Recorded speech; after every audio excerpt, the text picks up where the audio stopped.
Have you noticed how our kitchens seem to collect more gadgets, utensils and containers than we could ever possibly use? After decades of cooking meals, entertaining family and perhaps raising children, it's amazing how much stuff can accumulate in our kitchen drawers and cabinets. Hello there, and welcome to today's video where we're going to talk about something that affects all of us as we get a little older. Keeping our kitchens decluttered and hygienic without the back-breaking work we used to manage so easily. I've spent years helping folks our age reclaim their kitchen spaces, and today I'm sharing my favorite tricks that are gentle on the joints but tough on clutter. Please do watch all the way through because the final tip I'll share is honestly the game changer I wish someone had told me about years ago. It would have saved me countless hours of unnecessary cleaning. If you find these suggestions helpful, please hit that like button and subscribe to our channel for more practical advice designed specifically for our generation. I'd love to hear in the comments which tip you found most useful, or if you have your own decluttering secrets to share. Now, let's roll up our sleeves, not too high, mind you, and get started on transforming your kitchen into the clean, organized space you deserve. Let's start with the heart of any kitchen, those crowded cabinets and drawers that seem to multiply their contents when we're not looking. You know what I'm talking about! After cooking thousands of meals over the decades, it's incredible how many spatulas, whisks, and specialty gadgets we accumulate. I remember visiting my friend Martha last spring. She had 7 different potato mashers. When I asked why, she laughed and said she couldn't remember buying most of them. The truth is, as we age, having an organized kitchen isn't just about aesthetics, it's about safety and independence. When countertops are cluttered, we're more likely to knock things over. When drawers are overstuffed, finding what we need becomes frustrating and can even lead to kitchen accidents. And most importantly, clutter makes thorough cleaning nearly impossible, which affects our health directly. So let's start with what I call the rule of frequent use. Take a good look at your kitchen tools and be honest.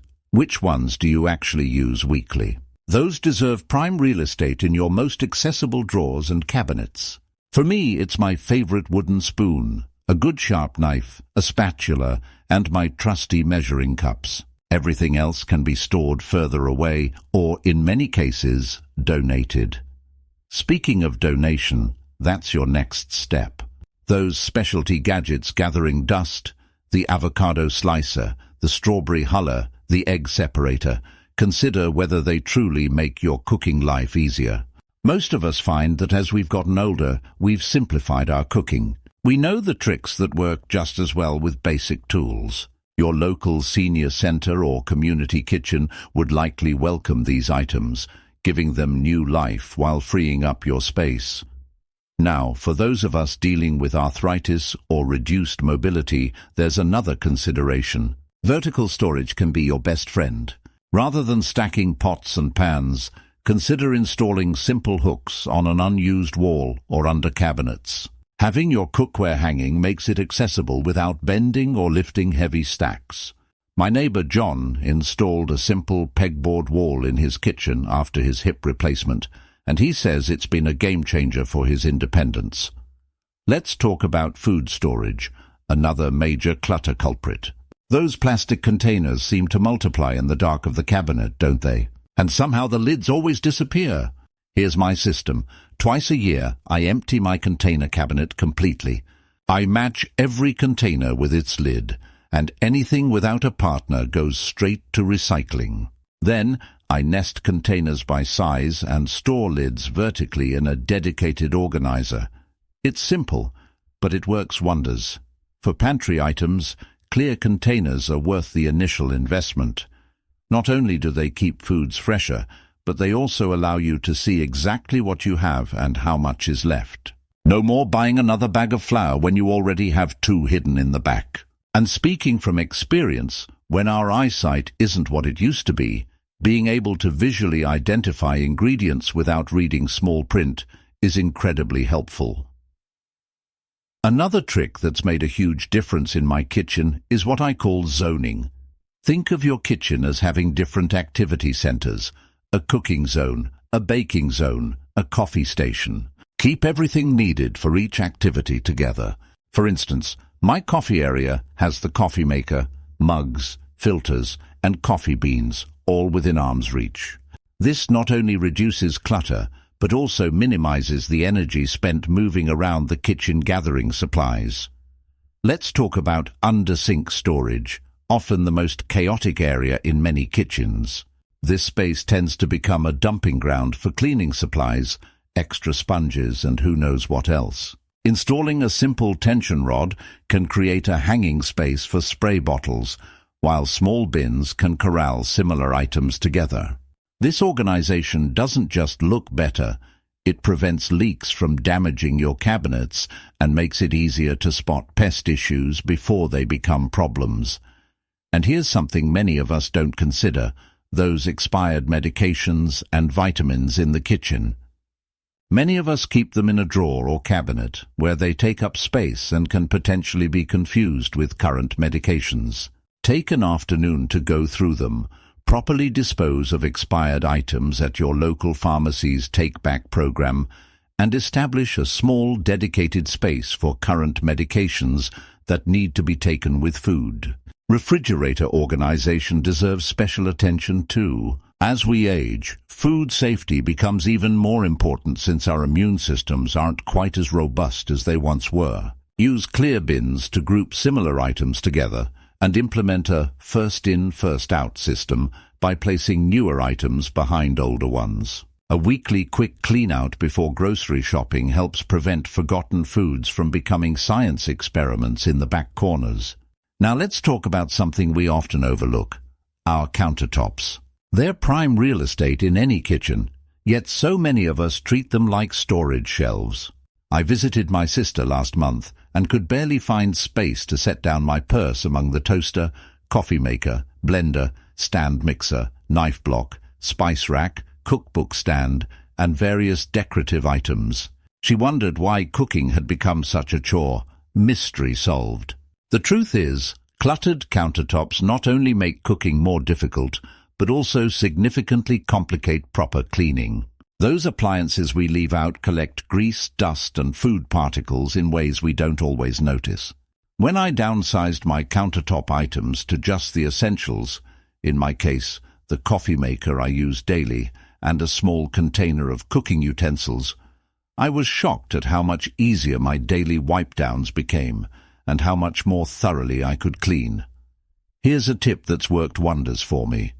Create what I call a daily use zone and a sometimes use zone. Items you truly use every single day can stay out. Everything else should have a designated home in a cabinet. Yes, that means the stand mixer you only use for holiday baking should be stored away, even if it's pretty. Your back and your cleaning routine will thank you. Speaking of cleaning routines, decluttering fundamentally changes how we maintain kitchen hygiene. When surfaces are clear, cleaning becomes less of a chore and more of a quick daily habit. I've found that keeping disinfecting wipes in an accessible spot means I'm much more likely to give counters a quick wipe after preparing food. No more moving 15 items just to clean underneath them. Let's talk about something many of us struggle with: dish towels and sponges. These humble items can be among the biggest culprits for spreading germs in the kitchen. The solution is simple: rotation and replacement. I keep a small basket with clean dish towels easily accessible and change them daily. Used ones go straight to the laundry. No hanging damp towels that become breeding grounds for bacteria. For sponges, I've switched to silicone scrubbers that dry quickly and can go right into the dishwasher. If you prefer traditional sponges, remember they should be replaced weekly or at minimum sanitized regularly. A minute in the microwave, when damp, or a cycle through the dishwasher can extend their safe use. Another area where decluttering directly impacts hygiene is our spice collection. How many of us have spices in the cabinet from the previous decade? I certainly did. Not only do old spices lose their flavor, but they can also harbor moisture and occasionally even pests. Twice a year I go through my spice collection and check dates. Anything older than 2 years gets replaced. I've found that keeping fewer, fresher spices not only improves my cooking, but eliminates those mysterious stale odors that sometimes emerge from the spice cabinet. Let's discuss something that became much more important to me after I had my knee replacement: floor clutter. Those floor mats we put everywhere, the step stool permanently left out, even decorative items placed on the floor, they all make proper floor cleaning nearly impossible. And trust me, kitchen floors need regular, thorough cleaning to prevent pest issues and maintain hygiene. I've implemented what I call the clear floor policy. Nothing stays on the floor except furniture with a purpose. My step stool has a dedicated hook on the pantry door. I've limited myself to just one washable mat by the sink, which goes into the laundry weekly. The difference in both cleanliness and safety has been remarkable. Now here's something many of us don't think about until it becomes a problem: under and behind appliances. These hidden areas collect dust, food particles, and occasionally become entry points for unwanted critters. Once you've decluttered the visible areas of your kitchen, scheduling a seasonal deep clean to address these hidden zones becomes much more manageable. I've found that keeping a long-handled duster specifically for reaching behind the refrigerator means I'm more likely to actually do it. Every 3 months I carefully pull out movable appliances and clean underneath. For fixed appliances, that long-handled duster and a flashlight help me monitor for any issues. It's amazing what you'll find, and addressing these hidden areas dramatically improves overall kitchen hygiene. Let's not forget about our kitchen sink and drain, often among the germiest places in the entire home. A decluttered sink area makes daily disinfection simple. I keep a small container under the sink with cleaning supplies specifically for the sink area, making it easy to give it a proper scrub down after washing dishes. And once a week, I pour boiling water down the drain, followed by baking soda and vinegar to keep odors and build-up at bay. Speaking of kitchen hygiene, let's talk about something that changed my own habits profoundly: the way we handle groceries. When I was younger, I'd unpack bags and put things away without much thought. Now I have what I call my grocery decontamination station. It's simply a designated area of countertop I keep clear specifically for this purpose. As groceries come in, they land here first, where packaging gets wiped down or removed entirely before items make their way to their permanent homes. This simple practice dramatically reduces the germs and pesticides that enter our food storage areas. And for those of us with compromised immune systems, which becomes more common as we age, this extra step provides meaningful protection. I keep disinfecting wipes right in this area, so there's no excuse to skip this step when I'm tired after shopping. Now, let's discuss something many of us struggle with: perishable food management. How many times have you discovered something unrecognizable at the back of the refrigerator? It happens to the best of us. One habit that served me well is using a dry erase marker to note directly on containers when I open them. For leftovers, I write the date right on the storage container or a piece of tape. Such a simple trick, but it eliminates guesswork and reduces food waste dramatically. For those of us managing arthritis or hand strength issues, kitchen organization takes on added importance. I found that transferring frequently used staples like flour and sugar into containers with easy grip handles and wide openings makes cooking much less frustrating. My friend Ellen uses beautiful glass jars with wooden lids for her baking supplies. They're not just easier to open than original packaging, they're actually decorative enough to leave visible on a shelf. Another consideration that becomes more important as we age is adjusting storage heights. After my husband had his back surgery last year, we completely reorganized our kitchen. Frequently used items now live between waist and shoulder height. Less common items can go higher or lower. This simple change reduced his pain significantly. No more bending deeply into low cabinets or straining to reach high shelves. Let's talk about something we often overlook: the inside of our microwave and toaster oven. These appliances are workhorses in many of our kitchens, yet cleaning them often falls to the bottom of the list. For the microwave, I keep a glass measuring cup of water with a splash of lemon juice or vinegar. A quick 2-minute heating creates steam that loosens all that baked-on food, making wiping it down much easier on arthritic hands. For toaster ovens, laying a piece of foil on the bottom tray, away from heating elements, catches crumbs and can be easily replaced. Here's something I wish I'd known years ago: the importance of cleaning refrigerator coils. These hidden components work hard to keep our food cold, but when they're covered in dust, they use more electricity and can even cause premature appliance failure. Twice a year, I carefully pull the refrigerator out or access the coils from the front grille on some models and use a coil brush or vacuum attachment to remove dust buildup. My energy bill noticeably decreased after I started this practice. Many of us love cooking for family gatherings, but as we age, these big events can leave the kitchen in disarray that's overwhelming to tackle. I've developed what I call the zone recovery system.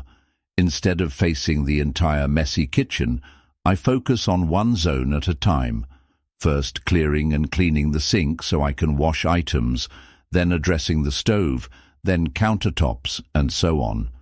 Breaking it down makes the task manageable, even when energy is limited or pain is flaring.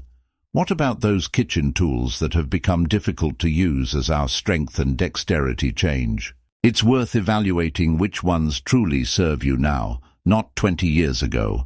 I recently replaced my heavy cast iron pans with high-quality, lightweight alternatives. Was it an adjustment after 40 years of cooking? Absolutely. But the reduction in wrist pain made it worthwhile. Sometimes decluttering means letting go of perfectly good items that simply don't work for our current needs. Let's discuss dishwashing, whether by hand or machine. For hand washing, installing a small countertop dish drainer rather than storing it under the sink means less bending and lifting. For those using dishwashers, consider using sanitized cycles more frequently, especially if preparing food for grandchildren or anyone with compromised immunity. And here's a tip: unload the bottom rack first to prevent water from upper dishes dripping onto your clean lower dishes. Let me touch on something that makes a tremendous difference in kitchen hygiene, yet is often overlooked: our approach to food storage. When I reached my 60s, I realized my refrigerator had become something of a science experiment. Now I use what I call the visibility method. Everything in clear containers, arranged by type, with the oldest items at the front. It's such a simple change, but it dramatically reduces food waste and prevents those mystery containers that can develop their own ecosystems. Speaking of refrigerators, let's talk about a cleaning routine that works with aging joints and energy levels. Rather than tackling the entire refrigerator at once, which used to leave me exhausted, I now clean one shelf every 2 days. By the end of the week, the whole refrigerator is clean, and I never feel overwhelmed. The key is making it manageable. As we age, we need to work smarter, not harder. Something else that's been life-changing for me is rethinking how I store cleaning supplies. For years I kept everything under the sink, which meant bending down and reaching back into dark corners, not ideal for those of us with back issues or arthritis. Now I keep a small caddy with essential cleaning supplies at counter height. Having disinfectant spray, microfiber cloths, and other basics within easy reach means I'm much more likely to wipe surfaces immediately after cooking. I've also found that limiting the variety of cleaning products simplifies everything. You don't need 15 specialized cleaners taking up space. For most kitchen cleaning, a good all-purpose disinfectant, a gentle scrub for sinks, and a glass cleaner are sufficient. When we declutter our cleaning supplies, we remove decision fatigue and make cleaning much more straightforward. Here's something many of us don't consider until it becomes problematic: the accumulation of paper in the kitchen. Those recipes torn from magazines, takeout menus, grandchildren's artwork on the refrigerator. They gather dust and make thorough cleaning difficult. I've created what I call a memory station just outside my kitchen, a bulletin board where I can display current artwork and important reminders, and a simple binder for favorite recipes. Everything else gets photographed and saved digitally before being recycled. For those of us who enjoy cooking but find it increasingly challenging to stand for long periods, reorganizing work surfaces can make a world of difference. I've created a seated prep area where I can sit comfortably on a counter-height stool while chopping vegetables or mixing ingredients. This simple adjustment has allowed me to continue cooking without pain, and it's easier to clean one dedicated area than to tidy up multiple work surfaces scattered throughout the kitchen. Let's talk about something that's become more important to me as I've gotten older: pest prevention. A cluttered kitchen provides hiding places for unwanted visitors, from ants to mice. After decluttering my pantry and cabinets, I've established a regular schedule for examining all food storage areas. Once a month, I completely empty each cabinet, one at a time, wipe it down with a vinegar solution, check for any signs of pests, and then return items in an organized fashion. This routine has prevented several potential infestations that I might have missed in my formerly cluttered kitchen. Many of us have collections of kitchen items with sentimental value, perhaps our mother's china or special serving pieces used only during holidays. These items deserve to be treasured, not forgotten at the back of a cabinet collecting dust. I've reorganized my kitchen to display these special pieces on open shelving, protected from grease and dust with simple glass cabinet doors. Not only does this make cleaning easier, but it also brings me joy to see these meaningful items every day. Something that's made a remarkable difference in maintaining kitchen hygiene is what I call the nightly reset. Before heading to bed, I spend just 5 minutes returning the kitchen to a clean state. Dishes washed or in the dishwasher, counters wiped, food properly stored. This simple habit prevents the discouraging sight of yesterday's mess greeting you in the morning and stops spills or crumbs from attracting pests overnight. For those of us with limited mobility, reaching items in high or low cabinets can be a daily challenge. I've relocated everything I use regularly to what ergonomics experts call the comfort zone, between waist and shoulder height. Items used less frequently can be stored higher or lower. This organization principle doesn't just make cooking more pleasant, it also prevents the accumulation of rarely used items in prime real estate, which often leads to clutter and cleaning difficulties. If you share your kitchen with a partner or have family members who visit often, clear communication about your new organization system is essential. I found that simple handwritten labels inside cabinet doors can help everyone maintain the system. When things consistently return to their designated homes, cleaning becomes much more efficient, and the frustration of searching for misplaced items disappears. And there you have it, my friends, the keys to maintaining a kitchen that not only looks beautiful, but supports your health and independence as the years go on. Remember that game-changing tip I mentioned at the beginning? It's simply this: consistency over intensity. Small daily habits, wiping counters after each meal, immediately returning items to their homes, doing a 5-minute reset before bed. These manageable routines are far more effective than exhausting deep cleans that leave you sore for days. What we've discussed today isn't just about having a tidy space. It's about creating an environment where you can continue to cook safely, entertain loved ones comfortably, and maintain your independence with dignity. A decluttered kitchen is a gift you give yourself every single day. I'd love to hear which of these tips resonated most with you. Did you recognize yourself in any of the scenarios we discussed? Perhaps you have your own clever solutions to share. Please leave a comment below. Your experience might be exactly what another viewer needs to hear. If you found this helpful, please hit that like button and subscribe to our channel for more practical advice designed specifically for our generation. Until next time, Remember that it's never too late to create new habits that make daily life more enjoyable. Take care, and I'll see you in the kitchen.